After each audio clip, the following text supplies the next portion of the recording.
జగన్ వచ్చి కాకినాడ రూరల్లో పోటీ చేయమని వదిలి కడప జిల్లా వదిలి ఇక్కడికి వచ్చి పోటీ చేయమనండి.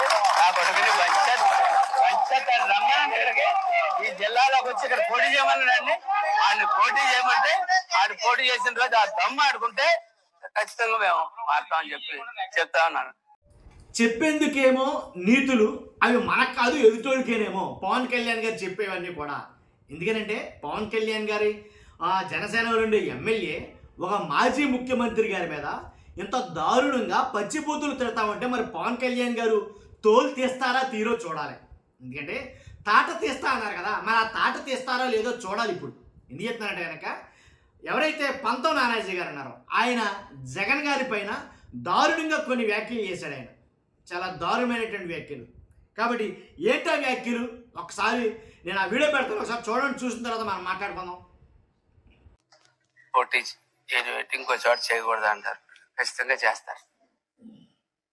జగన్ వచ్చి కాకినాడ రూరల్లో పోటీ చేయమని వదిలి కడప జిల్లా వదిలి ఇక్కడికి వచ్చి పోటీ చేయమనండి. ఆ కొడుకుని రమ్మనండి ఇక్కడికి, ఈ జిల్లాలోకి వచ్చి ఇక్కడ పోటీ చేయమనండి.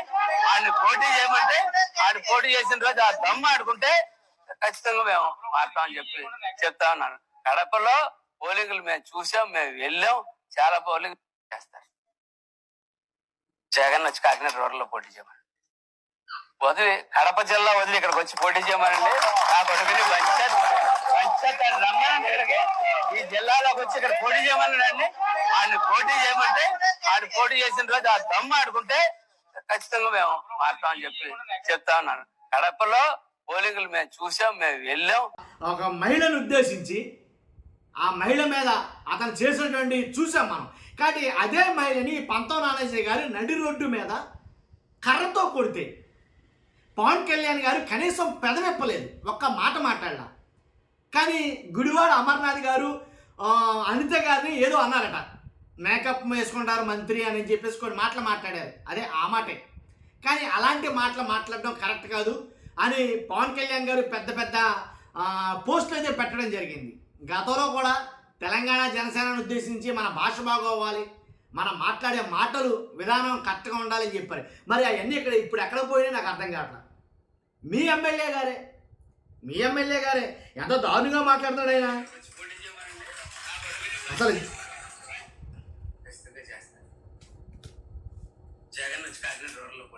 జగన్ నుంచి కాకినాడ రూరల్లో పోటీ చేయమని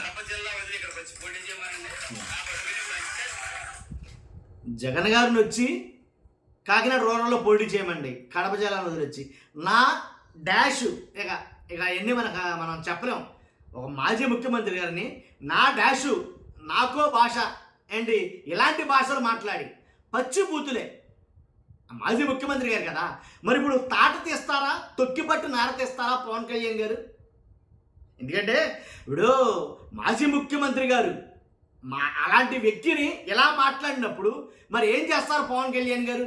ఏదో గుడివాడ అమర్నాథ్ గారు అన్నారని లేదా కొంతమంది మాట్లాడారని అయిన దానికి కాని దానికి తొక్కిబట్ట నారదీస్తా చెమడాలు వదిలిచేస్తా అని మాట్లాడే ఉప ముఖ్యమంత్రి గారు ఇప్పుడు ఏం మాట్లాడతారు?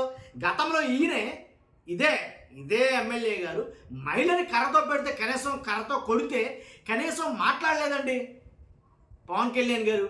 కానీ కొన్ని విషయాల్లో మాత్రం చాలా స్పీడ్గా ఉంటారు అని చాలా మట్టుకి నెటిజన్లు ఈ వీడియో పైన చాలామంది చాలా రకాలుగా కామెంట్లు చేస్తారు. అది అసలు అంత దారుణమైనటువంటి బూతులు మాట్లాడి ఎంతవరకు సమంజసం ఏంటి? పోటీ చేయమంటే జగన్ గారు ఎక్కడి నుంచైనా పోటీ చేయగలడు, దాంట్లో ఎలాంటి డౌట్ లేదు. ఎందుకంటే ఏకఛత్రాధిపత్యంగా పార్టీ పెట్టి అనతి కాలంలోనే ముఖ్యమంత్రి అయినటువంటి క్యాండిడేట్ జగన్ గారు ఇప్పటికీ ఓడిపోయినా సరే 40% ఓట్ షేర్ ఉన్నటువంటి వ్యక్తి, ఇప్పుడు వరకు ఓటమి అంటే చవి చూడనటువంటి వ్యక్తి జగన్ గారు. కానీ అలాంటి ఆయన పోటీ చేయడానికి ఏముంది? కాబట్టి అంటే పంతం నానాజీ గారు మాట్లాడే మాటలు వింటే చాలా నిజంగా